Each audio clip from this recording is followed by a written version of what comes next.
Bismillahirrahmanirrahim. Assalamualaikum warahmatullahi wabarakatuh.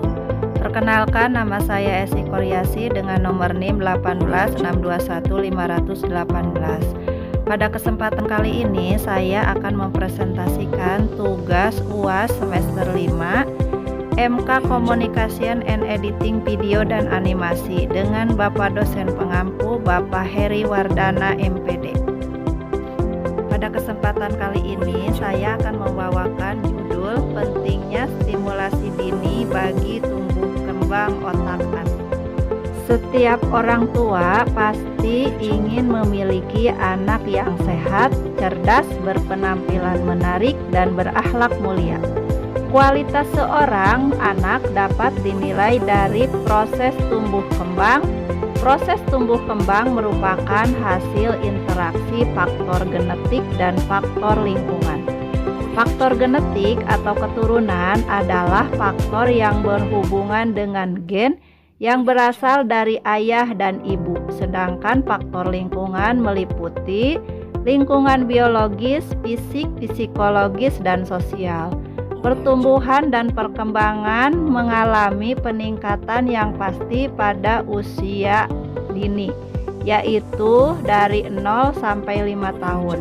Masa ini sering juga disebut fase golden age. Pemantauan tumbuh kembang anak meliputi pemantauan dari aspek fisik, psikologi, dan sosial. Sedini mungkin pemantauan dapat dilakukan oleh orang tua. Istilah tumbuh kembang terdiri atas dua peristiwa yang sifatnya berbeda tapi saling berkaitan dan sulit untuk dipisahkan, yaitu pertumbuhan dan perkembangan. Pertumbuhan berkaitan dengan masalah perubahan ukuran, besar, jumlah, atau dimensi pada tingkat sel, organ, maupun individu. Perkembangan adalah pertambahan kemampuan struktur dan fungsi tubuh yang lebih kompleks. Pertumbuhan otak pada usia dini sangat mempengaruhi tumbuh kembang anak. Sesudah lahir, kegiatan otak dipengaruhi dan tergantung pada kegiatan sel saraf dan cabang-cabangnya dalam membentuk sambungan antar sel saraf. Stimulasi yang diberikan sejak dini akan mempengaruhi perkembangan otak. Otak akan semakin berkembang apabila stimulasi yang diberikan semakin banyak. Anak perlu mendapatkan lingkungan yang merangsang pertumbuhan otak dan selalu mendapatkan stimulasi psikososial. Stimulasi sosial secara mudah dapat diberikan dengan cara sentuhan dan mengajak anak bermain. Stimulasi sangat dibantu dalam menstimulasi otak untuk menghasilkan hormon-hormon yang diperlukan dalam perkembangannya.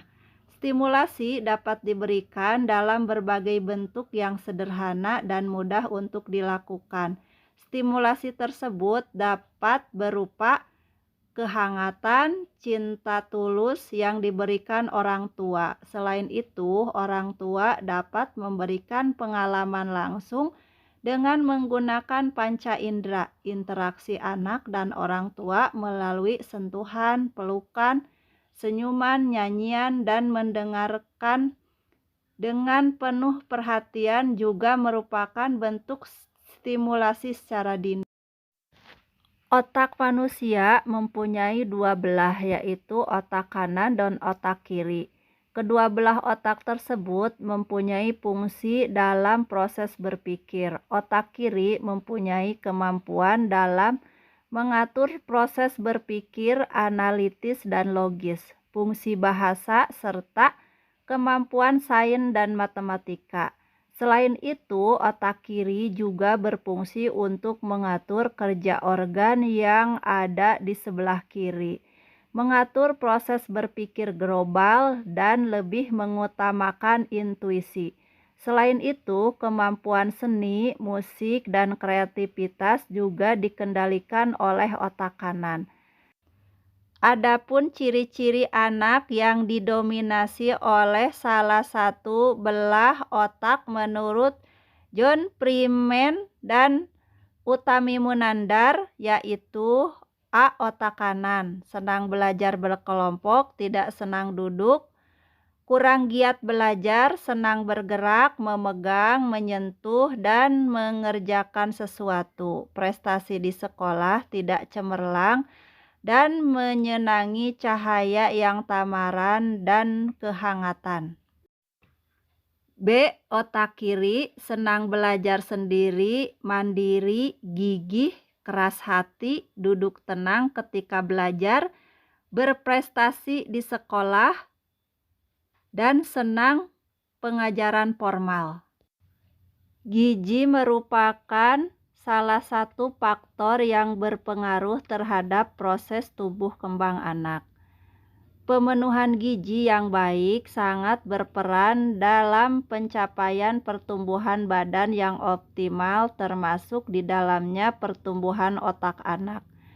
Sebagai orang tua, harus memastikan bahwa pada masa tersebut kebutuhan gizi anak harus terpenuhi dengan lengkap. Kekurangan salah satu nutrisi dapat mengakibatkan pertumbuhan dan perkembangan anak terganggu.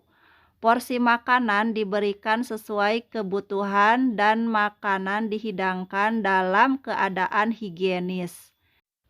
Beberapa zat penting yang dibutuhkan otak untuk pertumbuhan dan perkembangan yaitu zat tenaga diperoleh dari makanan yang mengandung karbohidrat seperti beras, ubi, kentang, makaroni, mie, jagung.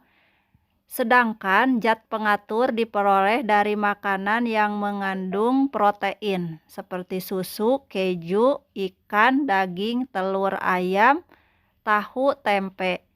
Vitamin berfungsi untuk pertumbuhan sel-sel otak. Mineral, khususnya zat besi, Pe, diperlukan untuk pembentukan mielin yang akan mempengaruhi kecepatan hantar saraf sehingga mempercepat proses penyampaian informasi dan berdampak pada kecerdasan. Kalium dapat diperoleh dengan cara mengkonsumsi buah yang mengandung kalium yaitu alpukat, pisang, jeruk, dan melon. Natrium terdapat hampir di semua bahan makanan.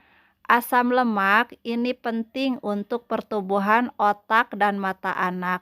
DHA dan ARA dapat diperoleh dari pemberian air susu ibu atau ASI yang optimal.